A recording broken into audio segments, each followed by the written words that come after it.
In the Holy Roman city of Strasbourg in the summer of 1518, the dancing plague caused 400 people to dance erratically for weeks on end, with as many as 100 of them dying as a result. On July 14, 1518, Frau Troffea, a resident of Strasbourg in present-day France, went outside and started dancing. She persevered for hours until giving up and collapsing on the ground while sweating and twitching. The day after that, and the day after that, she seemed unable to stop dancing, as if in a trance. Soon after, more people began to imitate her, and ultimately 400 more residents joined her to dance wildly for nearly 2 months. Up to 100 people may have perished as a result of the town's residents dancing against their will for an extended period of time. No one is sure what caused this. This strange and tragic occurrence is known as the Dancing Plague of 1518, and we are still unraveling its mysteries years later. What really happened during this Dancing Plague of 1518? The dancing pandemic, sometimes known as dancing madness, has a weak historical record, but the stories that have survived provide us a glimpse of this extraordinary epidemic. Frau Troffea's fervent yet joyless marathon of movement set the dancing virus in motion, but soon her body gave up to extreme tiredness, and she fell into a sound sleep. To the surprise of her husband and spectators, however, this cycle continued every day, regardless of how bloody and battered her feet were. The multitudes that gathered to watch Troffea dance were unable to conjure a plausible explanation, leading them to speculate that it was the devil's creation. They claimed that because of her transgression, she was powerless to fend off the devil's forces that had taken over her body. However, just as fast as some had condemned her, many residents of the community started to think that Troffea's erratic behavior was the result of divine intervention. Locals in the region held to the legend of Saint Vitus, a Sicilian saint who was killed in battle in 303 AD, who was claimed to have the power to curse sinners with an uncontrollable dance craze if he became enraged.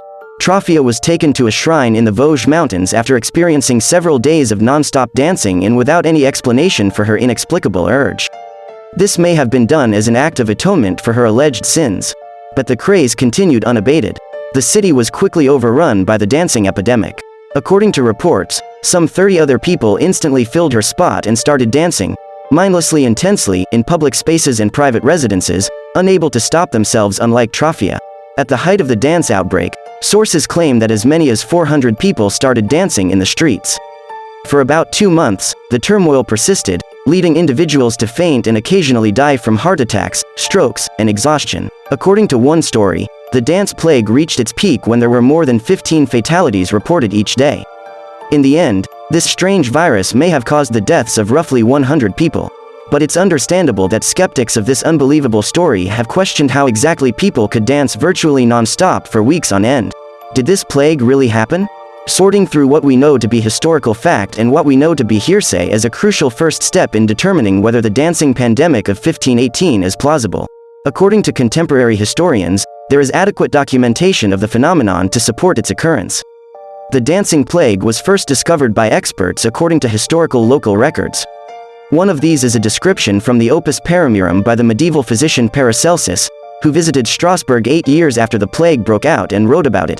The city council determined that the strange urge to dance was caused by overheated blood in the brain, according to a chronicle written by the architect Daniel Specklin and still retained in the city archives. The council imposed a counterintuitive remedy in a mistaken effort to rid the populace of the plague. They urged victims to keep dancing, presumably in the expectation that individuals would eventually tire out safely. The council provided guild halls for the people to dance in, hired musicians to play the music, and, according to some sources, paid strong men to raise the exhausted bodies of the dancers as they spun around to keep them upright as long as possible. The council used the exact opposite of their earlier strategy once it became evident that the dance plague wouldn't cease soon. They came to the conclusion that those who were infected had been consumed by divine fury, and so they imposed penance on the town along with a prohibition on music and dancing in public. The delirious dancers were eventually transferred to a Saint Vitus shrine in a cave on the hills in the neighboring town of Saverne, according to city records. The dancers were led about with a wooden statue of the saint after having their bloodied feet put into scarlet shoes. After several weeks, the dance miraculously came to a stop. What started the pandemic, however, and whether any of these interventions were successful, remained a mystery. What could have caused the dancing plague of 1518? 500 years later, historians are still perplexed about the causes of the 1518 dancing disease.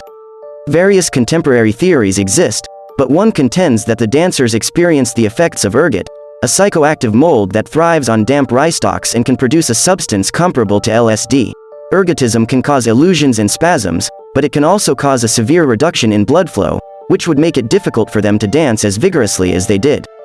The dancing epidemic, according to a different notion put forth by historian John Waller, was merely a sign of widespread medieval hysteria. Waller, a specialist on the issue, contends that the town of Strasbourg had mass hysteria as a result of the terrible poverty, disease, and malnutrition that prevailed at the time, which led to stress-induced psychosis and compelled the town people to dance.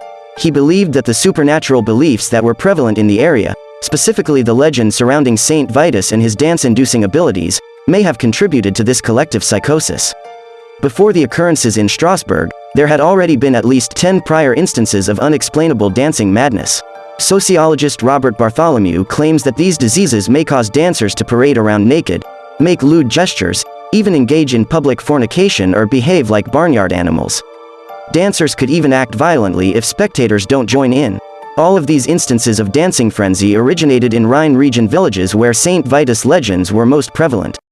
Waller cited Erica Bourguignon's environment of belief theory, which contends that supposed spirit possessions typically take place in environments where supernatural concepts are taken seriously.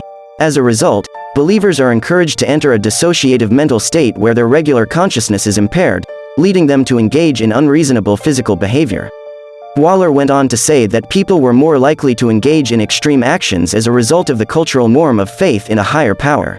The dance pandemic is a prime and terrible illustration of how the human mind and body may interact to produce disorder, if Waller's theory of a widespread psychological ailment is correct in explaining it.